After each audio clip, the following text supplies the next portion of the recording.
ಎಷ್ಟು ಎಕರೆ ಸಿಕ್ತು ಮೊದಲು ಕೃಷಿ ಅಂತ ಆರಂಭ ಮಾಡಿದಾಗ? ನಮ್ದು ನಮ್ಮ ತಂದೆಯವ್ರ 5.5 ಎಕರೆಯಿಂದ ಅಲ್ಲಿಂದ ಶುರು ಮಾಡಿದ್ವಿ. ಆಳಾಗಿ ದುಡಿ, ಅರಸನಾಗಿ ಮೆರಿ. ಆಳಾಗಿ ದುಡಿತಾ ಇರು, ಬಟ್ ಅರಸನಾಗೂ ಕೂಡ ಮೆರಿ, ಆ ಥರ ಅಂತ ಇದ್ರು. ಆಮೇಲೆ ಯಾವುದೇ ಕಾರಣಕ್ಕೂ ನೀನು ಇನ್ನೊಬ್ಬರ ಕೈ ಕೆಳಗಡೆ ಕೆಲಸ ಮಾಡಕ್ ಹೋಗಬೇಡ. ನಿಜ. ನಿನ್ನ ಕೈ ಕೆಳಗಡೆ ಕೆಲಸ ಮಾಡೋಷ್ಟನ್ನ ನೀನು ಬೆಳೆಸು.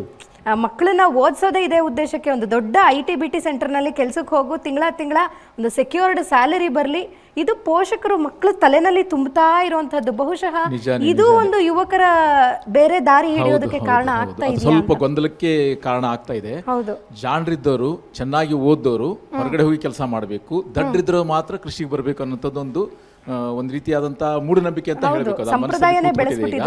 ಈಗ ಎಲ್ಲ ಕಡೆನೂ ಫೇಲ್ ಆದಾಗ ಮಾತ್ರ ಅಥವಾ ಎಲ್ಲ ಕಡೆನೂ ವಿಫಲ ಆದ ಅಂತ ಹೇಳಿ ಅವನು ಬಂದು ಸುಮ್ಮನೆ ಒಂದು ಕೃಷಿ ಮಾಡ್ಕೊಂಡಿಲ್ಲ ಅಂತಕ್ಕಂಥ ಒಂದು ಭಾವನೆ ಇದೆ.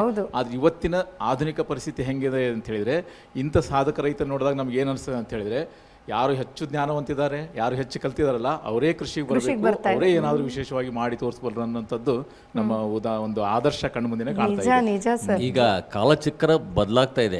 ಈಗ IT-BT ನವರು ಸಹ ಕೃಷಿಯತ್ತ ಮುಖ ಮಾಡ್ತಾ ಇದ್ದಾರೆ. ವೀಕೆಂಡ್ ಫಾರ್ಮಿಂಗ್ ಜಾಸ್ತಿ ಆಗ್ತಾ ಇದೆ, ನಮಗೆ ಆರೋಗ್ಯ ಸಿಗ್ತಾ ಇದೆ, ಆ ಭಾವನೆ ಬರ್ತಾ ಇದೆ.